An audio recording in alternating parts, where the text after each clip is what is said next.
just wanted to quickly let you know I found a good argument when I was arguing with libertarians that it might help you on your show. Okay, let's hear it.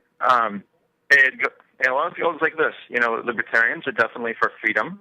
I think the main point of contention for me, anyway, is that when you have very little money, you have freedom in name only because your switching costs, like let's say you have a job and a family to support. Absolutely. Your switching costs, switching careers are very high. You can't afford it.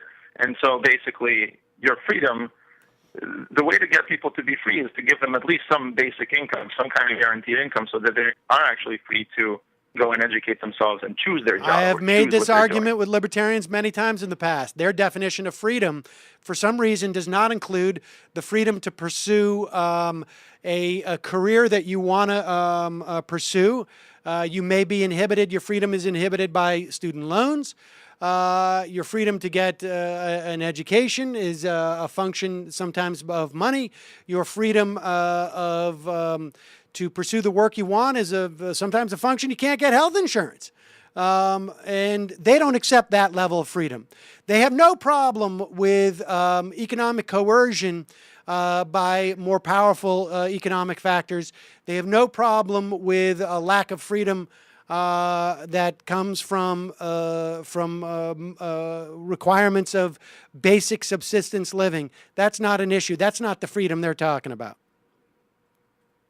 So how do they explain? How do they think it's a free market if many of the participants are not really free to choose what they want to do? You're always free to choose. You can choose to starve if you want.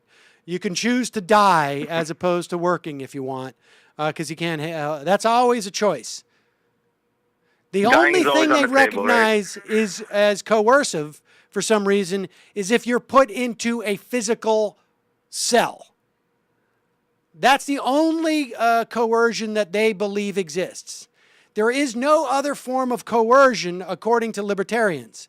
Only the state, in its capacity to put you in jail, that's the only form of coercion that can exist in their worldview, because many of them have not had to feel the impact of having a family and desperately needing health insurance for them.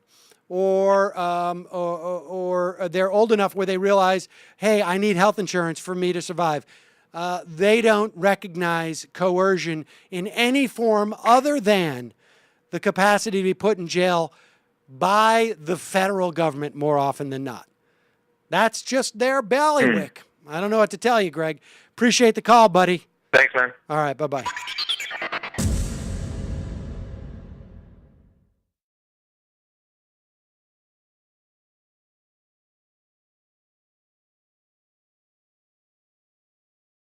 And if you're one of those die-hard liberals or leftists who actually cares, who actually has some kind of empathy or compassion, just hope that you live in some real liberal bastion of actual compassion and care in this country so you don't have to move to get away from the guy who's living next door buried in fucking guns who hates you because you have some kind of government benefit.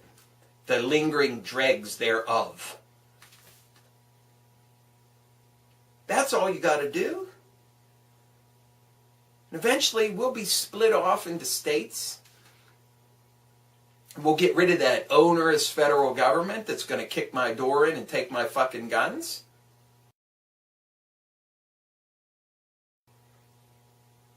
And pensions and everything else. Throw them right in the fucking shitter, because you know why? You don't need them. You end up on the street, you're on your own, you die, you're out of the system, we don't need to worry about you. That's it. Just give up and embrace it. It's so liberating to know that you can just stomp on the heads of other people and crush them under your weight because you don't even want to acknowledge their existence or even have the faintest flicker in your mind of compassion, empathy, or anything else. Just keep pumping money into the rich, the banks, the corporations, and eventually everything's going to work out all right. Poor, children, disabled, and elderly, all dead, and this country moving forward, by God. And when it comes time for you to be the slave of your local feudal landowner, don't complain. He's doing you a favor. Thank you. Good day.